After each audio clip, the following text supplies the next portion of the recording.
From Hollywood, it's time now for... Johnny Dollar. Joe McNabb, Northeast Indemnity, Johnny. Oh, hi, Joe. What's up? At the moment, my blood pressure. Too much work? No. Prospect of having to pay off on a $100,000 life insurance policy. Uh-oh. Fella I think you know, Johnny. Art Wesley. Oh, sure. Been a pal of mine for years. Reporter. Yeah. Apparently he's working on a story right now that somebody doesn't want him to report. What do you mean? Night before last, he got beat up in an alley. Yesterday, a car made a pass at him at high speed. What about today? It's early yet, Johnny. Oh, yeah, sure. But let's hope it's not too late.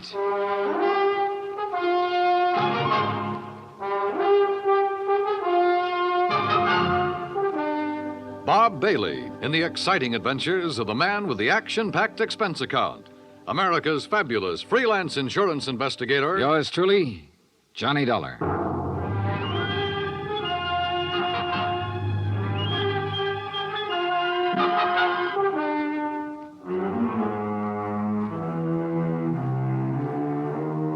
From Special Investigator Johnny Dollar to the Home Office, Northeast Indemnity Affiliates, Hartford, Connecticut. The following is an accounting of expenditures during my investigation of the Big Scoop matter. Expense account item 1, $18.40, transportation and incidentals to New York City. I called Art Wesley's paper. He wasn't in, and nobody seemed to know where he was. Then I remembered a small bar called Tony's over on 3rd Avenue. I took a cab, that's item 2, $1.25, and found him in a corner booth. Sorry, Johnny, no bodyguard. The informants I'm working with will take off fast if they spotted one. No informants, no story. That insurance policy your paper took out on you, who's the beneficiary? A dear departed wife, Joan. Departed? I We thought... split up a couple of months ago.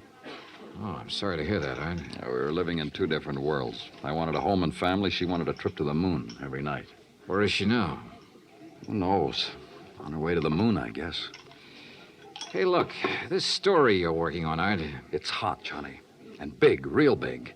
A national gambling syndicate, and run by a guy right here in New York. Who? I'm getting close, but I'm not sure yet. When I am, then out come my articles. What's this guy gonna do when you push him into a corner?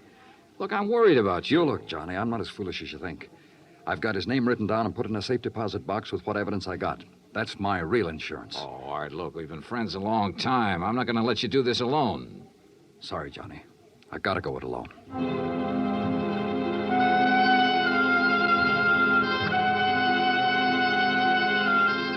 Since I'd gotten nowhere with Art, I decided to try his wife, Joan, even though they were separated. I found her in an apartment on East 68th, but she was hardly what you'd call cooperative. Look, Mr. Dollar, so you're a friend of Art's. At the moment, I'm not. Mrs. Wesley, your marriage with Art is none of my business. But that insurance policy his paper took out on him is. And incidentally, you're still the beneficiary. So? So he could be in danger, those articles he's writing. Why doesn't he drop it? Oh, look, you know Art better than that. Then what am I supposed to do about it? That story is his business. How I feel about things is my business.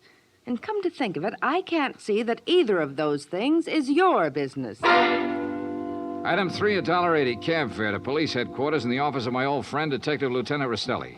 Sure. I know about those attempts on Art's life. So I talked to him and got nowhere. He told me the stories about a national gambling syndicate. It's more than he told me. Supposedly the big boss is here in New York. Now, what are you going to do about it? Look, the minute Art quits thinking he's got to hit the jackpot all by himself and lets us in on it, we'll give him all the protection he... Lieutenant Rostelli. Yeah, just a minute. It's for you, Johnny. Oh, thanks.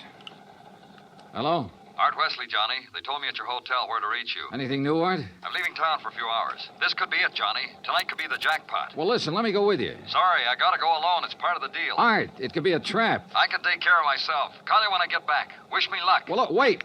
Art! Art!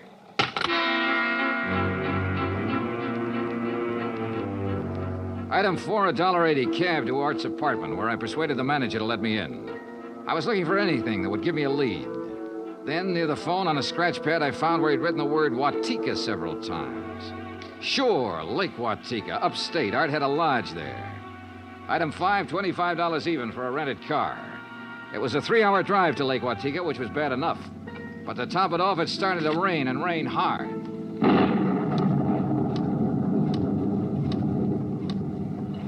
When I finally got to the highway turnoff, the side road to the lake was a mass of mud.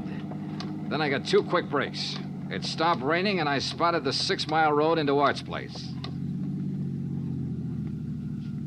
Half an hour further on, I saw a light.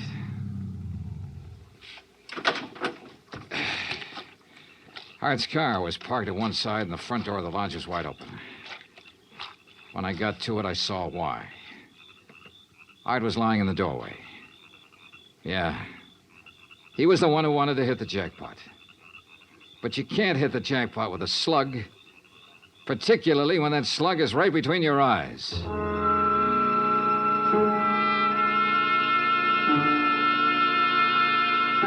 I drove to the sheriff's office and reported it. Sheriff Tompkins and his boys took over. But in the darkness and the mud, they could only make a routine check. He asked me to meet him at the lodge the next morning, so I did. Buddy was right here in the doorway, huh, son? Yeah, Sheriff, I didn't move it. And Wesley probably got shot when he answered the door by somebody standing out there on the ground. Because of that bullet hole in the roof? Yeah. Right over that shelf that's stocked with canned goods, sugar, salt, and the like. Apparently, he used this place regular. Yeah, he used to do some of his writing here. Were you able to determine time of death? Coroner says between 10:30 and 11 last night. What time did you arrive? About half an hour after the rain stopped. I'd say 11:45. Means it was still raining a good half hour after the killing. No wonder we found no tracks. Hey, look, Sheriff. Art was working on a hot story about a national gambling syndicate. Could be that he found out who the boss was last night, the hard way. Oh? Then you think the killer was from out of town? Maybe New York? Yeah.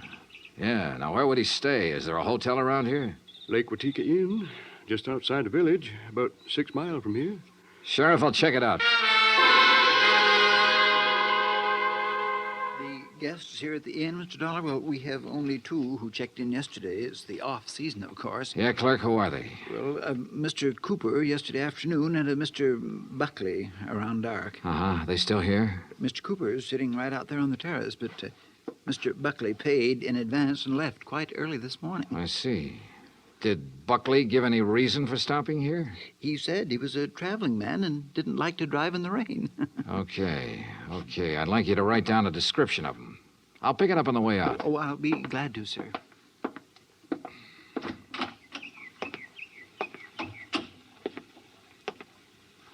Hi.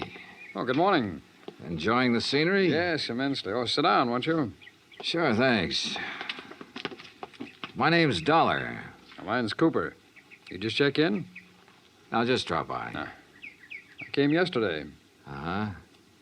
Pretty up here this time of year. Yes, certainly is. I really enjoy places like this in the off-season. It's a nice change. Too bad the weather hasn't been better, huh? Well, the rainstorm last night? Oh, I enjoyed that, too. You were out in it? Oh, no.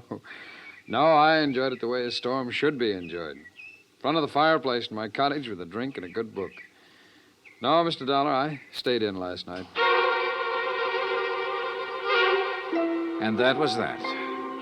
I picked up the description of the other guest, Buckley, from the clerk and gave it to Sheriff Tompkins, who got out a bulletin on him. Then I drove back to New York City, turned in my rented car, and took a cab. That's item 6, $1.70, to Joan Wesley's apartment. Yes. They notified me this morning about Art's death. I don't know what to say. What is there to say? Good question, Mrs. Wesley. If only he hadn't been so stubborn. If only he'd given up that story about the gambling syndicate or whatever it was. Yeah. You figure somebody in the syndicate killed him? Why, of course. Mrs. Wesley, did you know Art had gone on up to the lodge at Lake Watika? No. Mr. Dollar, I'm rather tired. One more thing. Did you go out last night? No. It was raining. I stayed here in the apartment. All evening? All evening. I see. Well, thanks, Mrs. Wesley. Maybe I was imagining, but it seemed to me Joan Wesley hesitated just a little before telling me she hadn't been out of her apartment last night. And if she had gone to Lake Watika, I checked the basement garage. Her car was clean. Too clean. Item 7, $5 to the garage attendant for some very interesting information. Joan Wesley had ordered her car washed first thing this morning. Why? Because the wheels were covered with mud from last night.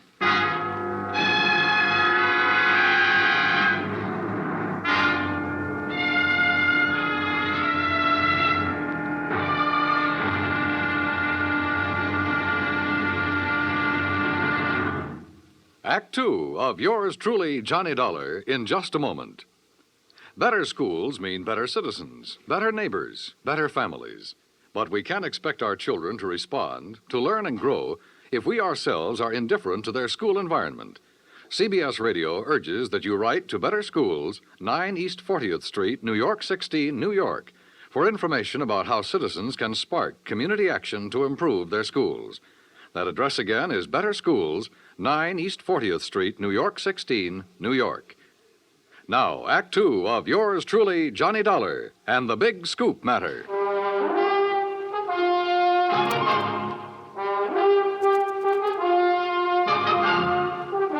I tell you, I didn't leave this apartment last night. Your car says differently, Joan. Car? You had it washed today because it was all muddy. And the reason it was muddy was because you had it out in the rain last night. Look, Another thing. You told me you didn't know Art had gone to the lodge. You hadn't heard from him. But the switchboard operator told me you had a call from him yesterday. Now, why else would he call you except to tell you where he was going? Well, how about it, Joan? All right. Art did call me yesterday and told me he was going to Lake Watika. And how about last night? Yes. I went out, but not to Lake Watika. Art wouldn't give you a divorce. By killing him, you get your freedom and $100,000. I didn't kill Art. I didn't go up there last night. Then where did you go? Might as well know. The reason I wanted a divorce from Art was because I'd found someone else. Oh? That's where I went for a few minutes last evening. Why did you lie about the phone call from Art yesterday? I don't know. I was confused. I was afraid it would look bad for me if it came out that I knew Art had gone up there. It doesn't look good for you this way, believe me. Oh, Johnny, I'm telling the truth. Who is this fella you're interested in? I don't see why he Who has is to- he? His name is Ted Nash. Will you have to talk to him? I sure will. And right now. But I was wrong about talking to Ted Nash right now. I called his apartment and got no answer. Item 9, $1.60 cab fare to police headquarters in the office of Detective Lieutenant Rastelli. You figure this guy Nash and Joan Wesley could have killed Art and used the gambling syndicate threat as a cover, huh? It's a possibility, Lieutenant. Well, I'll see what I can find out about Nash. How'd you do at Lake Watika? 2 guests checked in the day of the killing. One, a man named Buckley. He left early this morning. Sheriff Tompkins has a bulletin out on him. Who else? A fellow named Cooper, who apparently likes to go places in the off-season. Nothing to tie him in particularly. Cooper, huh? We had a rumble some time ago that a guy named Cooper was involved in that gambling syndicate. What? Trouble is, we got no proof. Hey, wait a minute. What's the matter? Art told me he'd put the name of the man he was after in a safe deposit box. If we could find the key to that box. How about Art's apartment? Let's take a look. So we looked, and we found the key tucked away in a desk, but only a number on it. Nothing to tell where it was located. I gave it to Lieutenant Rastelli, and he promised to check every bank in town if necessary. While I went on back to Lake Watika to see if the man named Cooper at the inn was the same one Rastelli told me about. When I got there, after a frantic 3-hour drive, I found him comfortably sitting by the fireplace. Well, Mr. Dollar, isn't it? Yeah, that's right. Cooper, I'm going to get right to the point. You told me you came up here to enjoy the scenery. Yes, that's right. Why? The man who was killed last night, Art Wesley, he was trying to expose a national gambling syndicate. Oh, that's very interesting. So? So, I know a police detective in New York who thinks you're a member of that syndicate. Well, now, Mr. Dollar, that's a very serious charge. I presume you have proof. Well? No proof. Well, in that case, I don't think there's any... Mr. Dollar, long-distance call for you. You can take it on that phone right beside you. Thanks, clerk. Johnny Dollar. Rastelli in New York, Johnny. Hi, Lieutenant. You locate that? Yeah, the safe deposit box, and in it we found the name of the man Art Wesley was closing in on. It's Cooper. Thanks all very right, much. So you... Well, Cooper, You wanted proof? We've got it. Evidence that ties you in with the syndicate. Clerk. Well, now, this is ridiculous, Is it? Dollar. Let me tell you the facts about this thing. Is something the matter, Mr. Dollar? Get Sheriff Tompkins on the phone, clerk. Tell him I've got Art Wesley's killer here. You mean Mr. Cooper? Oh, now, wait a minute. Now, look, Dollar.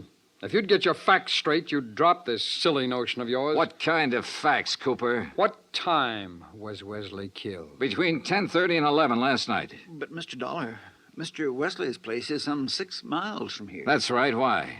Well, then Mr. Cooper couldn't have killed him. What do you mean? Last night, I took a drink to Mr. Cooper's cottage here at the inn. What time? Around 20 to 11, and I chatted with him for at least 15 minutes. Are you sure about that? Oh, quite sure. Well, Mr. Dollar, I'll buy you a drink sometime. Cooper strolled back to the bar with a satisfied smirk on his face.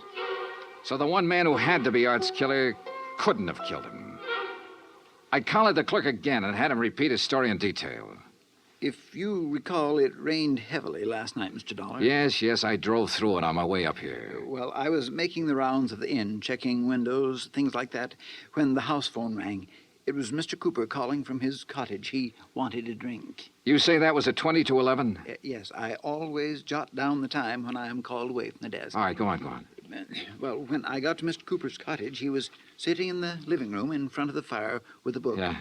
We chatted a while, and then when I returned here to the desk, I jotted down the time again. 10:55.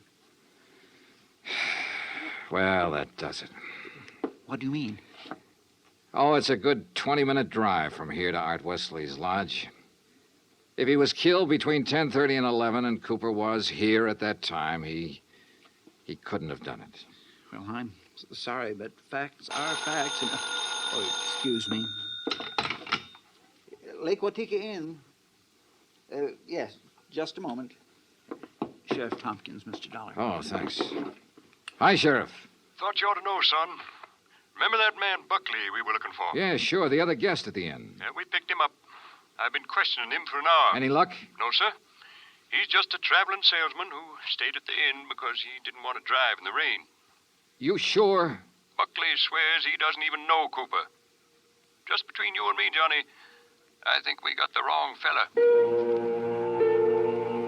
No place again. I decided to start all over. Got into my car and drove to Art Wesley's place. Nothing was changed. I remember the trip I'd made the night he was killed, how it rained heavily until about half an hour before I arrived. How I'd found him lying in the open doorway, a bullet hole in his head.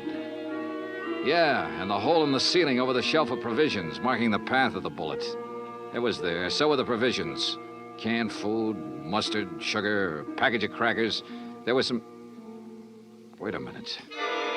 Sugar. The sugar bowl. I stared at it for a moment. I remembered a couple of things the room clerk at the inn had told me.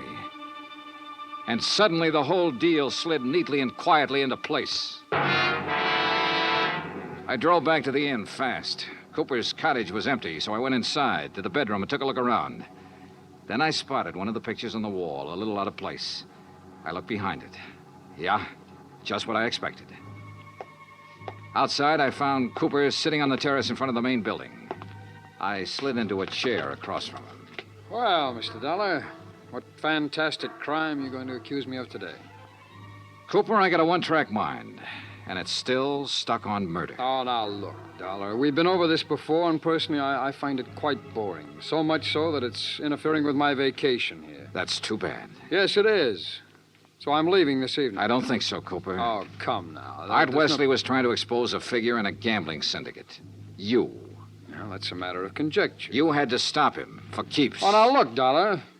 The time of Art Wesley's death has been established as between 10:30 and 11 last night. That's right, between 10:30 and 11 last night. And I'm sure you remember the room clerk telling you he was with me in my cottage living room from 10:40 to 10:55. I sure do. So that I certainly couldn't have killed your friend Wesley 6 miles from here during that time. Except that Art Wesley wasn't killed at his lodge. What are you talking about? You see, I remembered something else the clerk had told me. The night of the killing, it stopped raining a little after 11. All right, what difference does that make? All the difference in the world, believe me. Here's what really happened, Cooper. You killed Art Wesley in the bedroom of your cottage here at the inn. Oh, don't be ridiculous. You immediately called the room clerk over and chatted with him in your living room for about 15 minutes. He didn't know there was a corpse in the next room. Oh, really? After he left, you took Wesley's body the 6 miles to his place and planted it in the doorway. Oh, now, look, Dollar... Your problem was to make it look like he'd been killed there. Then you remembered. The slug that had killed him hit the wall in your bedroom. That gave you an idea. You figured out the right angle at the lodge and fired a shot upwards from the outside the door. It went through the ceiling at the back. All right, Dollar, I've had enough of your half-baked theories with no proof whatsoever to back them up. Correction, Cooper. This time I've got proof. There was a shelf of food under the bullet hole and a bowl of sugar directly under it. A bullet? So what? When sugar gets wet, it gets crusty, and it stays that way. But the sugar in that bowl was dry. Now, if the killing was between 10:30 and 11, and it rained heavily until after 11, then some rain would have dropped through the bullet hole into the sugar. I see. But, Cooper, the sugar was dry. So the bullet hole was made after the time of the murder, when you planted Wesley's body there. Just a little detail, Cooper, but it nails you. That and, of course, the fact I found the slug that really killed Wesley just a couple of minutes ago. Oh? Buried in the wall of your bedroom behind a picture you'd moved slightly to cover it. Well, Dollar, I may as well tell you that I saw you come out of my cottage a few minutes ago. I figured you knew.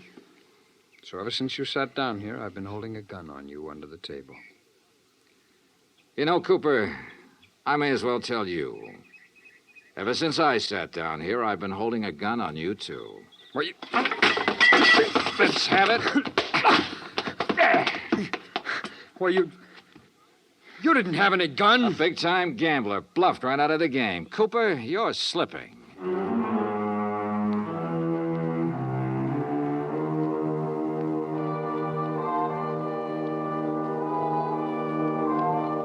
Item 10, $37.50. Transportation and incidentals back to Hartford.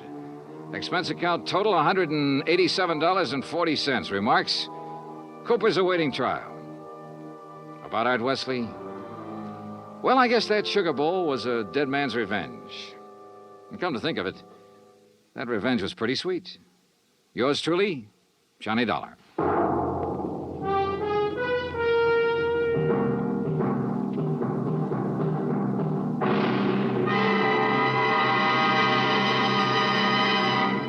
Our star will return in just a moment. In days long since gone by, one had to go out in search of daring do. But in a fast-moving world, exciting things are happening right around the clock. Things you can be in on no matter what else you're doing, as long as your radio is nearby. With CBS newsmen on the job, you can make CBS Radio your listening post for world events. Stay tuned now for 5 minutes of CBS News, to be followed over most of these same stations by the FBI in peace and war. Now, here is our star to tell you about next week's story. Next week, colorful New Orleans, from nightlife in the Latin Quarter to the dismal, deadly swamps. Join us, won't you? Yours truly, Johnny Dollar. Yours truly, Johnny Dollar, starring Bob Bailey, originates in Hollywood. Written by Robert Reif, it is produced and directed by Jack Johnstone. Heard in tonight's cast were Virginia Gregg, Russell Thorson, Barney Phillips, Stacey Harris, Larry Thor, Parley Bear, and Les Tremaine. Musical supervision is by Amerigo Marino. Be sure to join us next week, same time and station, for another exciting story of yours truly, Johnny Dollar. Dan Cubberly speaking.